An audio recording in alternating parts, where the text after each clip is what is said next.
Today we're comparing the new IdeaTab Pro Gen 2 by Lenovo to see how it compares to the Xiaomi Pad 8. I think this one's going to be really close, so let's go ahead and get started. If you'd like to see a specific comparison on the channel, leave a comment down below because I'm always looking for new video ideas. But pricing on these two are pretty similar, right around $400, a little less for Xiaomi, a little more for Lenovo, since it's already been on sale. Both of these start with 128 gigabytes of storage and 8 gigabytes of RAM. One advantage for Lenovo is you can use a micro SD card to expand the storage, where with the Xiaomi Pad 8, you don't get that option, unfortunately. The folio style case and pen was included with the Lenovo tablet. I didn't get any extras with the Xiaomi Pad 8. Could be different depending on what region you're in. The Xiaomi Pad 8 is smaller and lighter at 485 grams versus 598 for the IdeaTab Pro. One small downside to the Xiaomi Pad is it does rock back and forth quite a bit when you lay it down flat because of the camera module there on the back.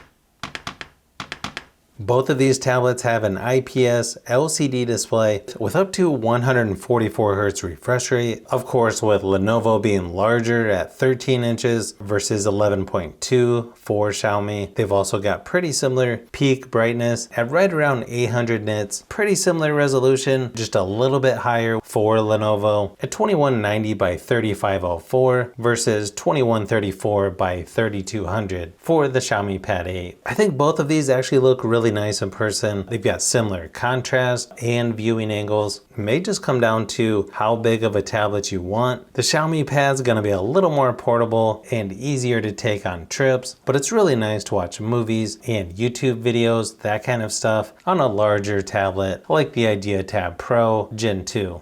As far as batteries go, Lenovo has the larger 10,200 milliamp hour versus 9,200 in the Xiaomi Pad 8. Good thing is both of these have up to 45 watt fast charging. I didn't realize this, but apparently both of these tablets have reverse wired charging. Not sure if I would use either of those, but definitely nice to have in an emergency, I guess. Now, when I ran my typical battery drain test at 100% screen brightness, the Xiaomi Pad actually lasted half an hour longer at 6 hours versus 5.5 for Lenovo. Obviously, if you turn the screen brightness down, you can get a couple days of normal use or even longer, regardless of which tablet you go with. Both of these tablets are currently on Android 16, and you can see they definitely have some things that are pretty similar. You can do split screen and floating windows on both, and you've got desk mode on Lenovo, which is pretty similar to the classic Samsung DeX. Then you have workstation on the Xiaomi Pad 8. If you want to be a little more productive, then you've got things that are a little bit different. You've got the Google Entertainment Space left of the home screen on Lenovo versus Google Discover Newsfeed for the Xiaomi Pad. You do have the taskbar down at the bottom on Lenovo. Unfortunately, neither one of these have a fingerprint scanner. Kind of weird considering the previous IdeaTab Pro had one, but just something I thought I would point out. Nice thing is both of these have video out, so you can use an HDMI adapter to connect to a TV, projector, or external monitor. Nice thing is both tablets have pen support if you want to draw, take notes, or just move around the software. The pen is included with the IdeaTab Pro, where the pen was not included with the Xiaomi Pad that I've got. Again, could be different in other regions. When it comes to the software, I like things about both, so I don't think you can go wrong with either one. Although I will mention, I've had Lenovo reboot the tablet on its own out of nowhere. Not really sure why. I'm hoping it's just doing software updates, but hopefully that's not going to keep doing that. I also didn't realize this until someone mentioned in my last comparison, Lenovo is actually extending their security updates to 2033 on the IdeaTab Pro Gen 2. So that's really good to see. Taking it up to 7 years of security updates and then 2 years of major software updates for Lenovo versus 4 years of major software updates on the Xiaomi Pad 8 and 6 years of security updates. Surprisingly, you get the same Snapdragon 8S Gen 4 processor in both of these, so you will get similar performance as you can see here by the benchmark results. Now again, size may come into play because if you like the smaller, more portable Xiaomi Pad 8, it's a little easier to reach things on the screen, especially if you're playing games using the touchscreen. But if you just want something larger to play games on with a controller and you just want to watch movies, YouTube videos, that kind of stuff, or you just want a little bit more real estate when doing multitasking, then it's probably going to make more sense to go with the IdeaTab Pro. Both of these tablets have a quad speaker setup. They're definitely nice and loud in person and probably some of the better sounding tablets that I've tested recently. But again, this one could come down to personal preference. I might give the slight edge to Lenovo, but here's a quick sample of each just to give you an idea of how they sound. But I've known you too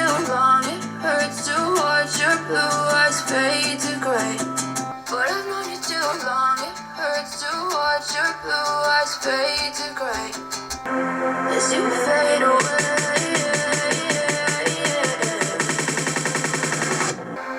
as you fade away,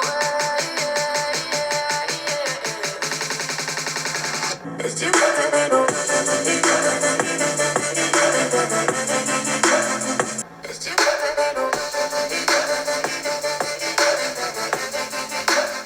Now when it comes to cameras, usually they're not that great on tablets, but on these two, they're actually pretty decent. You've got a 13 megapixel on the back and 8 megapixel on the front for both of these. And you can shoot up to 4K resolution for video recording on both, which is nice to see. But here's a quick sample of each, just to give you an idea of how they compare.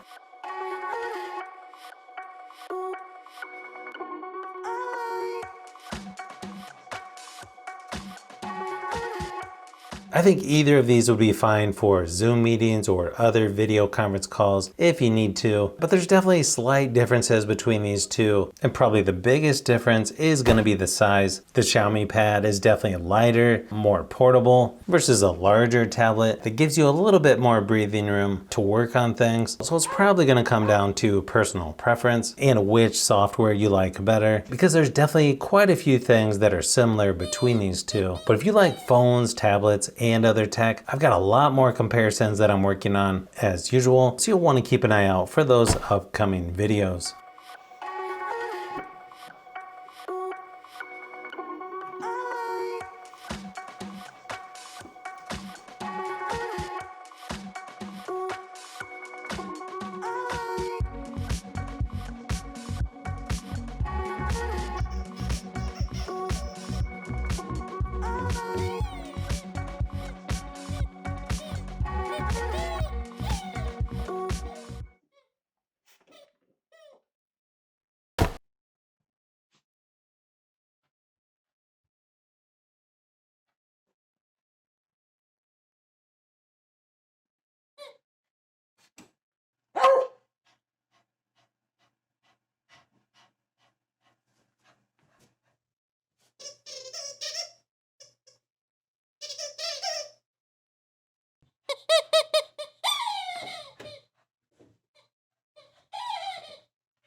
So if you've made it this far into the video, you may want to say thanks by subscribing, and don't forget to give a thumbs up if this video was helpful. This is Brian from Fishbee Productions. Thanks for watching, and I'll see you on the next one.